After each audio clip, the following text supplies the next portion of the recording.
Hey everyone, welcome back to another edition of the Pick Six. I'm your host, Mike Wobschall, coming to you from TCO Performance Center in Eagan. 2018 Verizon Vikings training camp has started. It has started with a heavy heart with the passing of offensive line coach Tony Sperano. Head coach Mike Zimmer and GM Rick Spielman have done a great job of leading the organization through the grieving process, and now everyone is trying to get back to work, including us, by answering your questions. Thanks for sending them in.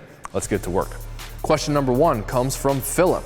Do you think Cousins will mesh with the offense and learn the playbook in time? No doubt about it, Philip, I think he will. The Vikings were aggressive in going after Cousins because they thought he was a great fit and because they thought he could mesh quickly with this offense. Remember, Kirk Cousins has something that Case Keenum did not have last year. That's a full offseason program under his belt going into the regular season. Keenum had that, but he had it with the second and third teams. Cousins has had it with the first team.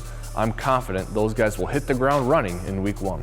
Question number two comes from Jim in Nashville. Pat Elflein is the anchor of our line. What are the chances he's ready for opening day? Well, Jim's alluding to Pat Elflein being placed on the physically unable to perform list to begin training camp. Don't fret. Mike Zimmer seemed optimistic that Pat would come off of that list very quickly. I think the Vikings are playing it safe and are waiting for Elflein to be 100% before they put him back out there on the practice field. I expect Elflein will be ready to go soon. The next question comes from Joseph. I'm happy about the recent deals with Kendricks and Hunter, but does this mean we won't be able to lock up Diggs and Barr? Well, Joseph, it makes it maybe a little bit tougher to lock up those two players, but the Vikings have every intention of keeping all of their good players. Barr and Diggs are two of their good players, so I expect the Vikings will work hard to make that happen.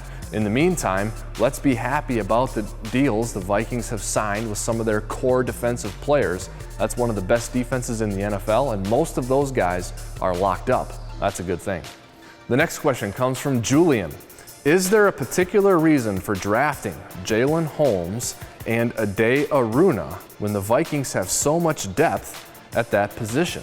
Yes, there is. Even though you have a strong position group, that doesn't mean you want to neglect it when it comes to building up talent and depth. The Vikings have a great thing going with their defensive line. The starters and the key reserves are awesome players, but now they have guys that they're developing behind those players. It's exactly what they did with Danielle Hunter, and look what happened with Danielle Hunter. He became a good player and got locked up long term. The next question comes from Zane. Do you expect Murray and Cook to share carries, or will Cook be established as the featured back? That's one really good thing the Vikings have going that people aren't talking about as much as they should. The return of Dalvin Cook. Remember how good he looked in the first 3.5 games last year? On pace to be a favorite for Rookie of the Year. I do expect Cook will be the quote-unquote featured back, but the Vikings are going to need both guys. Remember how good Latavius Murray was in those short yardage and goal line situations? The Vikings have two really good backs, and they're going to use them both. And the final question comes from Mike in Illinois. What's the deal with Chad Beebe? Well, Mike, Chad Beebe is a wide receiver on the Vikings roster. He was undrafted. That's right, his dad is Don Beebe, the former NFL player.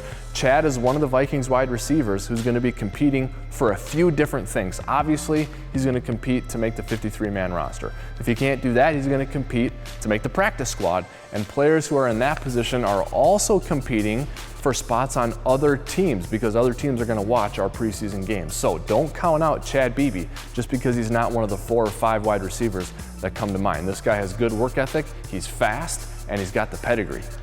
That'll do it for this week's edition of the Pick Six. But you can be involved in next week's edition if you submit your questions to the email address at the bottom of the screen, so please do that. And in the meantime, stay tuned to Vikings.com. We have wall-to-wall coverage of 2018 Verizon Vikings training camp.